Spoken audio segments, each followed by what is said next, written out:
Hi friends, welcome back to Rani cooking style. నేను మీ రాణి. ఈరోజు నేను డిఫరెంట్గా ఒక హెల్దీ కర్రీ చేసి చూపించబోతున్నానండి. అది ఏంటంటే తోటకూర కాడలతో పచ్చిశనగపప్పు వేసుకుని మసాలా కర్రీ అనమాట. అది మీరు ఒకసారి వండి చూసారంటే మీకు ఖచ్చితంగా నచ్చుతుంది. చికెన్ లాగా టేస్ట్ వస్తుంది. దానికి కావాల్సినవి చూడండి. తోటకూర కాడల్ని ఇలా సన్నగా ముక్కలు కట్ చేసుకుని కడిగి శుభ్రంగా పక్కన పెట్టుకోవాలి. ఆనియన్స్ అండి, 1 కప్పు ఆనియన్స్ తీసుకుని కట్ చేసుకుని 2 పచ్చిమిర్చి కూడా కట్ చేసుకుని పక్కన పెట్టుకోవాలి. ఉడికించిన పచ్చిశనగపప్పు అండి 1 కప్ తీసుకుని ఉడికించుకొని పక్కన పెట్టుకోవాలి. గరం మసాలా దినుసులు అండి ఇవి.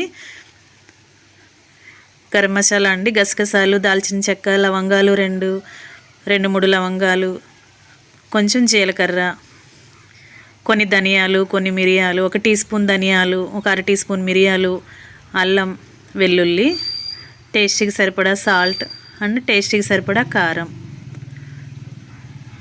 చూసారు కదా. ఇప్పుడు కుకింగ్ స్టార్ట్ చేద్దామండి. తోటకూర కాడల్ని కడుక్కొని పక్కన పెట్టుకున్నాం కదా. ఇప్పుడు స్టవ్ వెలిగించుకొని కళాయి పెట్టుకుని 2 గరిటెల ఆయిల్ పోసుకుని పోపు దినుసులండి 1 టీ స్పూన్ పచ్చిశనగపప్పు, ఆవాలు, జీలకర్ర వేసుకుని కట్ చేసి పెట్టుకున్న ఆనియన్స్, పచ్చిమిర్చి కూడా వేసుకుని కొంచెం దోరగా ఫ్రై చేసుకోవాలి. 1 అర టీ స్పూన్ సాల్ట్ వేసుకోవాలండి, ఎందుకంటే ఆనియన్స్ త్వరగా ఫ్రై అవ్వాలి కదా, మనకి లేట్ అవ్వకుండా. అలా ఇప్పుడే వేసామంటే ఫాస్ట్గా ఫ్రై అవుతాయి.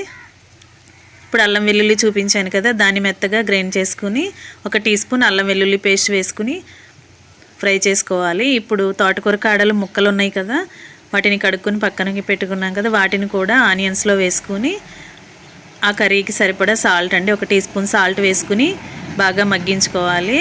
మూత పెట్టుకుని మగ్గించిన తర్వాత ఒక 5 మినిట్స్ తర్వాత ఒక 2 టేబుల్ స్పూన్లు కారం వేసుకుని 1 పావు లీటర్ వాటర్ పోసుకొని అలా ఉడికించుకోవాలి.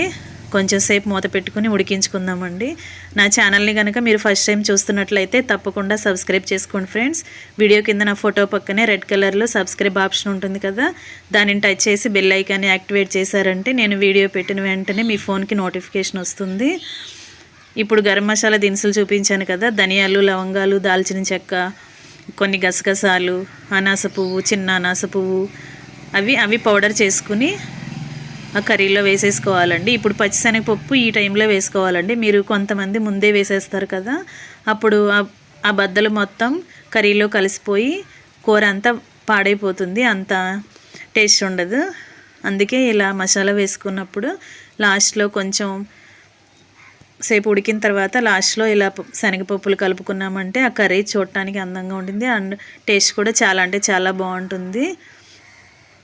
అలా ఉడికించుకున్నాం కదా. ఇప్పుడు సాల్ట్ సరిపోయిందో లేదో చూసుకుని మళ్ళీ చాలకపోతే వేసుకోండి ఫ్రెండ్స్. వాటర్ అస్సలు ఉండకూడదు, వాటర్ మొత్తం కూడా ఎగిరిపోయి ఫ్రైలాగా అయిపోవాలి కర్రీ. అలా అంతసేపు కూడా ఉడికించుకోవాలి. చూడండి వాటర్ మొత్తం ఎగిరినాయి కదా. ఇంకా స్టవ్ ఆఫ్ చేసేసుకుని సర్వింగ్ బౌల్లోకి తీసేసుకుందాం. మీకు నా వంట తప్పకుండా నచ్చుతుంది ఫ్రెండ్స్. Thanks for watching. నేను మీ రాణి ఎర్రంశెట్టి.